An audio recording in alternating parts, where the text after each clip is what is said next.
Right, man. All right, buddy. Good to see you. You too, sir. Finally, we made it after closing a dozen of deals together. Yeah, we finally get to meet in person. Yes, finally.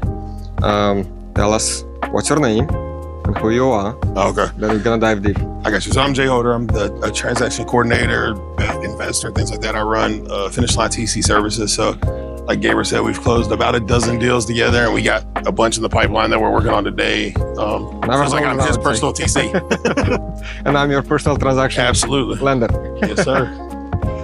Okay, man. Well, the reason we decided to do this recording right now is not because we are famous in the Gator community about closing morbid method deals the best way possible, the cleanest way possible, right, and the quickest way possible. It's actually because Jay saved me and my company $650,000 from a wire fraud. Absolutely. Right? Yeah. Yes, sir. So over the weekend, being here at the Spot Up Summit, I connected with a lot of people and I received a deal, lead. No, it's not a deal. Right. A lead for $650,000 for a double closing. Obviously, on a double close, you don't need much paperwork, but it's very important to vet one single person, one single company, technically, which is the title company. Yep. So I walked in, today is the last day, I walked in and the first person I see is Jay. Like, Jay, can you check this request? Like, what's going on? Like, I just woke up, I'm looking up doing my due diligence through Google Maps, pulling all the data I can to get everything in one place. And what did you do first? So the first thing I did is I went to the website that they said they were from, and it redirected to the correct website. It actually did work, but it was odd because it doesn't make sense to do that type of redirection. So the next thing I did was I found an actual phone number to the branch, not the one in the email, called and asked for the exact person by full name. This one's interesting. They were using a correct last name of somebody who worked there, but it was a female.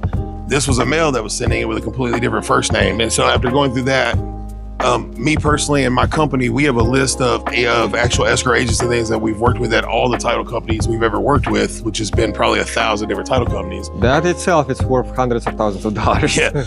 And so all I did was look up one that I've closed 5 or 6 deals with at the same title company. It might not have been the same branch, but it's the same title company. Called her, got her on the phone, and verified that, number one, the email is completely wrong. Even though it looks right, it's completely wrong. The second thing was I had her look up the file. The file was already marked fraud and closed like a couple weeks ago. So, and then I confirmed with her that people are doing this with this company specifically right now, but other ones also, we know that. But this one's been getting this call from 3 different agents that are sending out wire instructions. Luckily, like Gabriel said, he did not send a wire. He saw me, had me look at it. I think it was $650,000 is what you were gonna do. So that's just $1,000, man. Yeah, so that's a good deal. He got protected a little bit extra, and it was fun to help because I like to find out those things, and then we post them and share them and help the community. So people have to know about that. So look at these guys, man.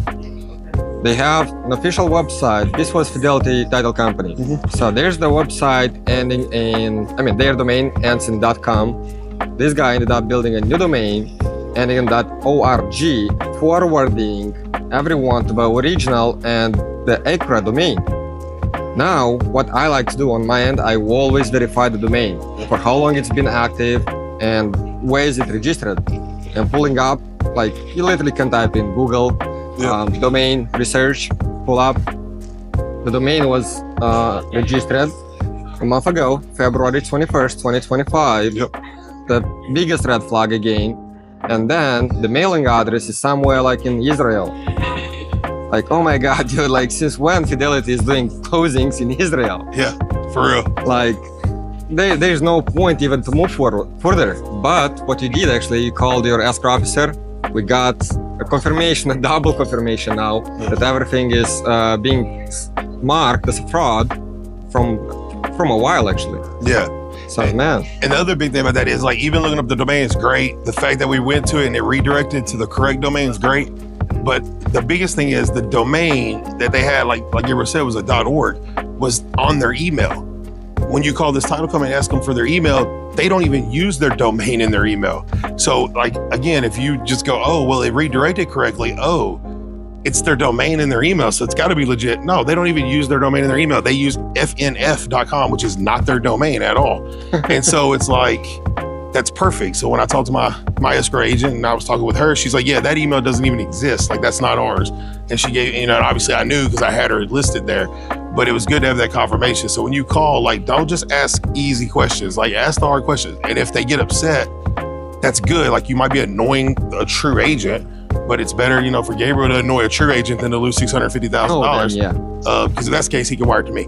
But, I'm just saying, like, so make sure whoever you're working with is doing all that due diligence, not just going, oh, the domain worked. That's amazing, man. Yeah. That's amazing. Appreciate it. Yes, sir.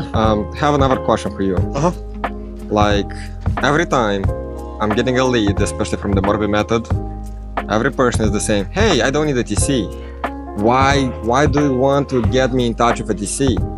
Like, guys, I'm not the smartest in the room. I just have the money. I just happen to be good at raising capital. Yeah. I have the money. I have a pool of funds. So you need a TC. Why the Morbi method, especially the Morbi method, buyers need the TC? So, like, there's multiple ways, like, to do a Morbi correctly, and there's ways that, and I've done them, right? It's ways that you're doing them that are we're closing them weekly. that are not technically correct, right? Technically, it's a gray area, like everything we do. But when you have a TC, they're going to make sure, like, communication's correct. Every player knows what they're doing. Cross communication to the lender doesn't happen. Not that it's illegal or not it's wrong, but so that it doesn't cause confusion. And then for, like, Gabriel's side is making sure that he is secure to get his money back as a transactional lender. Because if he doesn't have the right paperwork done for him, then he could lose his money. It could get stuck in escrow. Escrow doesn't know what to do with it. The seller could fight for it and say, oh, that's my money. Like, there's a lot you can do. Yes. When I work with him, like, even if he brings me in and they're like, I don't want you to touch the real estate side, I'm like, that's fine. I'm going to do his side, though, and make sure he's getting his money back.